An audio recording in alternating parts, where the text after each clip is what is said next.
在佛光緣美術館台南館目前所展出的作品，都是出自視覺人文藝術工作者洪國華之手。這也是他在疫情期間將多年來所收藏的老木材，加上極富禪意的詩句，讓新舊容納在同一個作品中，延續它存在的價值。他也深信靜的陪伴正是一種安定的力量。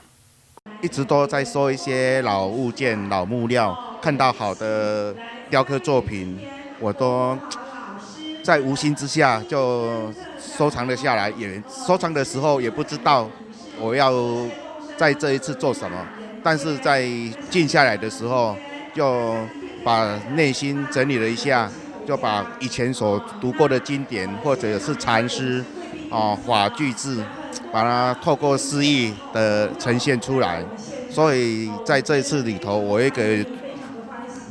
副主題叫做靜靜地陪着因為這些禪詩句語深入內心，讓人心安定下來的力量。為了將洪國華的作品分享給更多人，佛光山南台別院31號特別舉辦開幕典禮，吸引將近250位觀者參加，場面空前熱烈。會中，洪國華也致贈一件微笑創作，由滿洲法師代表受贈。同時，南台別院也回贈2本佛光山的出版品，場面溫馨。在佛法中，陪伴也是一種慈悲。那我們也看到，洪老師的作品他用這個樸實的這個木頭，以及溫暖的燈光，還有清雅的花藝，它營造出一個禪的意境。這正好也呼應了今年星雲大師送給大家的一個祝福：和諧共生。那當我們的心靜下來，然後靜靜的與自然、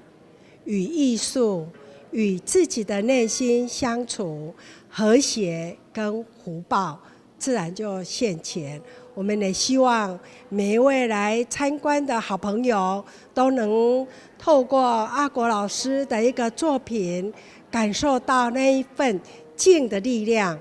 並且呢，能夠在百忙之中，在忙碌之中呢，找回自己內心的平靜跟和諧。洪國華在會中也一一為同好導覽，說明他在疫情期間靜靜的發想，除了將老物結合書法與茶藝，轉化為燈、花器與人文茶席，也是讓他將古建重獲新生命力，感受和諧共生，福滿人間。對此，佛光山南台別院也感謝洪國華長期協助2樓大殿的法會布置，所以再次邀請民眾把握展期至3月22號前來共賞。記者郭文吉台南報道。